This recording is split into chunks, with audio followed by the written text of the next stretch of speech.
दूर गांव में मंगला नाम की एक औरत अपने पति मुरारी के साथ रहती थी। मंगला और उसका पति मुरारी दोनों एक समोसे का ठेला चलाते थे। मंगला बहुत ही बढ़िया और स्वादिष्ट समोसे बनाती थी। गांव के सभी लोग मंगला के ठेले से ही समोसा लेकर खाते थे। मंगला 5 समोसे देना। मंगला दीदी 2 समोसे मुझे भी दे देना। कुछ भी कहो मंगला, ऐसे समोसे इस पूरे वीरपुर गांव में कोई नहीं बनाता। वाह वाह वाह वाह।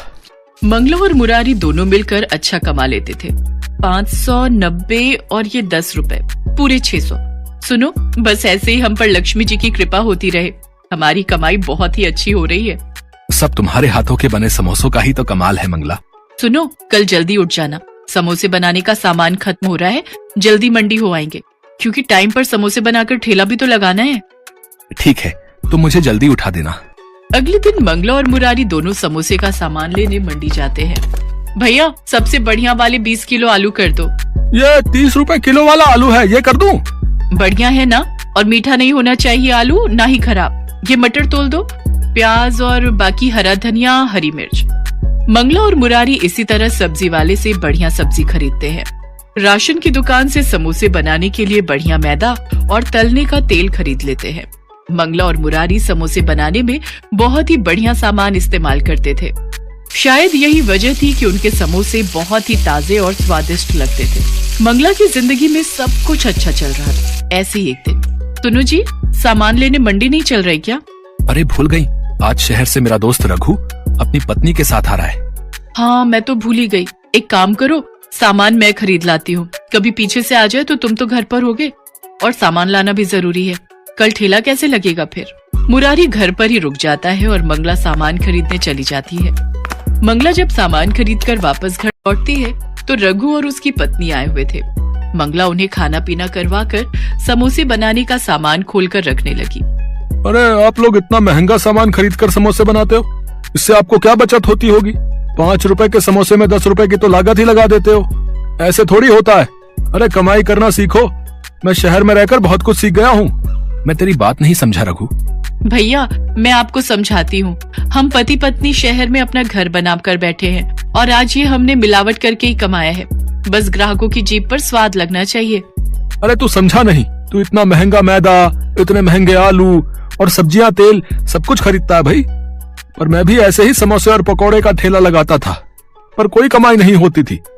फिर मैंने शहर जाकर देखा कि सस्ता सामान लगाकर भी उतनी ही कमाई होती है जितना कि महंगा लगाकर। हाँ, सबसे घटिया मैदा और सूजी खरीदो और शाम के समय मंडी जाओ जहाँ सब्जियां छट जाती हैं, वो सस्ते में खरीद लेता हूँ। अब कोई खराब थोड़ी होता है सामान, बस थोड़ा पुराना ही तो होता है। ग्राहक कौन सा देख कर आया है? कितनी दुकानों पर सामान खरीद कर खाते हैं, अपने ऊपर कोई बात थोड़ी आती है। हाँ। मंगला रघु और उसकी पत्नी की सारी बातें सुन रही थी। पर ये तो गलत है ना रघु, हम ग्राहकों को बढ़िया खाना खिलाने की जगह घटिया चीज खिलाएंगे तो उनकी सेहत पर भी तो असर होगा। अरे कुछ नहीं पता चलता जी, कहीं लिखा थोड़ी है कि तेरे ठेले के समोसे खाकर ही ग्राहक बीमार हुआ है? अगर अपना पक्का घर बनवाना है तो थोड़ी बहुत तो धोखाधड़ी करनी ही पड़ेगी भाई, वरना ऐसे काम नहीं चलेगा मंगला भाभी। हाँ, ये ठीक कह रहे हैं मंगला भाभी। आगे बाल बच्चे होंगे तो खर्चा भी तो चाहिए। अभी से ये सब शुरू कर दो, वरना बाद में बहुत पछताओगे। कब तक रोजाना की कमा कर खाते रहोगे? कुछ तो जोड़ोगे ही ना। रघु और उसकी पत्नी की बात मंगला के दिमाग में घर कर गई। मंगला को कम लागत में ज्यादा पैसे कमाने का लालच आ गया। कुछ दिन बाद मंगला और मुरारी जब समोसे बनाने का सामान लेने मंडी गए। क्या हुआ मंगला दीदी, आज सब्जियां नहीं खरीदनी? अभी नहीं भैया, थोड़ी देर में आती हूँ। सुनो, यहाँ आगे वाली गली में जो दुकान है वो सस्ती सब्जी देता है, उसके पास चलते हैं। मंगला, ये कैसी बातें कर रही हो? तुम रघु और उसकी पत्नी की बात मानकर सचमुच घटिया सामान खरीदने वाली हो? हाँ, तो इसमें बुराई क्या है? कब तक ऐसे टूटे फूटे पुराने घर में रहते रहेंगे? हमें भी तो शौक है नए और पक्के घर में रहने का, ढेरों पैसे कमाने का। अच्छा हुआ रघु भैया की बात मुझे समझ में आ गई, वरना मैं तो रोजाना ही लुटने वाला काम कर रही थी। मंगला, मुझे लगता है ये हम ठीक नहीं कर रहे। कहीं ऐसा ना हो इस लालच का नतीजा बुरा निकले। अभी तुम चुप रहो, मुझे सामान खरीदने दो। गया भैया, वो सस्ता वाला मैदा कौन सा है वो दिखाना जरा। सबसे सस्ता वाला दिखाना। हाँ, तेल कौन सा है खुला जो सस्ता मिल जाए? मैं समझ गया तुम कौन से तेल और मैदे की बात कर रही हो। अभी रुको, मैं अंदर से लेकर आया है। दुकानदार अंदर गोदाम में से कुछ मैदे और आटे के कट्टे साथ में तेल की बोतलें लेकर आता है। भैया, इस मैदे में तो घुन लग गई है। अब सस्ती चीज लोगे तो थोड़ी बहुत खराब तो मिलेगी ही भैया। अरे कहाँ घुन लगी हुई है, अभी घर जाकर इसे अच्छे से छान लूंगी, सारे कीड़े खत्म हो जाएंगे। मंगला के मन में तो लालच आ चुका था। अब उसे ज्यादा से ज्यादा पैसे कमाने थे, इसलिए उसने मुरारी की बात को हल्के में ले लिया। मंगला उस पुराने सामान से समोसे तैयार करती है और शाम के समय ठेला लगाने बाजार में पहुंचती है। लोग तो मंगला के समोसे खाने के लिए पहले से ही भीड़ लगाकर रहते थे। कुछ ही देर में मंगला के सारे समोसे बिक जाते हैं। मंगला बहुत खुश थी क्योंकि आज कम लागत में उसकी कमाई ज्यादा हुई थी। आज तो कल से भी दुगने पैसे बच गए। देखा, रघु भैया शहर में रहते हैं, उन्हें सारी जानकारी है। हम दोनों तो इतना महंगा सामान इस्तेमाल करके लुट रहे थे। अब देखना, मैं रोजाना ही दुगने पैसे कमाऊंगी। कल इससे भी सस्ता सामान खरीद कर लाऊंगी। मंगला सस्ता और घटिया सामान खरीदकर समोसे बनाने लगी।